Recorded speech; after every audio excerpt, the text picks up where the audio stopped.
Lyle Menendez, who shotgunned parents to death with brother, plans for life after prison amid new appeal. Menendez, who massacred parents after years of abuse, says family wants him and brother Eric to go free. Nashville. A California man who teamed up with his brother to massacre their parents in a Los Angeles mansion in 1989 made rare public remarks Sunday when he called into a true crime conference from prison and revealed he has aspirations for freedom despite a sentence of life without parole. Joseph Menendez, who goes by his middle name Lyle, and his brother Eric burst into their parents' Beverly Hills home in 1989 with shotguns. They unloaded on their parents, Jose and Mary Kitty Menendez.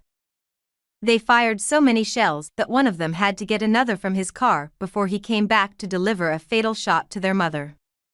The brothers claimed they were afraid their father would kill them after they warned him they would expose him for sexual and physical abuse. They were both convicted and ordered to serve life in prison without the possibility of parole, but are now seeking reduced sentences under a new California law. The elder Menendez brother called in and said he's been studying for a master's degree and working on how he might reintegrate with society during an interview with his lawyer Mark Garagos at CrimeCon 2024 in Nashville. More than 24 family members have signed a letter that will ask a judge to resentence them. Menendez said, as before he shared some of his aspirations for life after prison. "Well, I'm hoping that.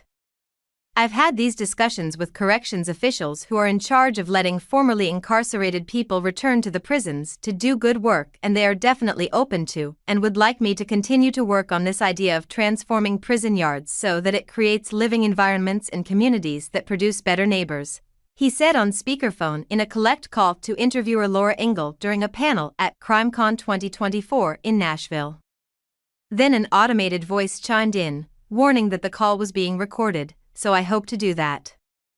And then I probably will." As a survivor of childhood sexual abuse, I've had talks with Rosie O'Donnell about creating a foundation where we would go and try to speak to the forums in those groups and help in that space, Menendez added.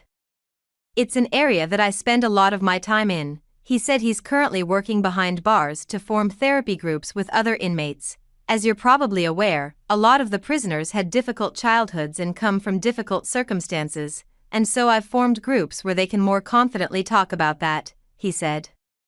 "So, I'll probably continue those two things. That would be exciting." Menendez also revealed he is about to receive a master's degree in urban planning and hopes to use it to re-enter society if he succeeds in receiving a sentence reduction. Lastly, he thanked people who have sent letters of support to him and his brother over the 3 decades they've been incarcerated.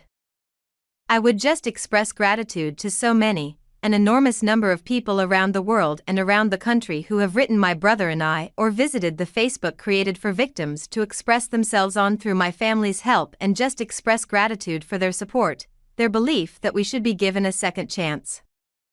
The brothers' attorneys have argued they should have been convicted of manslaughter, not murder. If they had been, they likely would already have been released from prison. The brothers are not the only people who accused their father of abuse. Roy Rossello, a former member of the boy band Menudo, alleged last year that Jose Menendez, then an executive at RCA Records, molested him in the early 1980s. Feel free to leave a comment below. Thank you for following. Don't forget to subscribe to the channel to stay updated with hot news every day.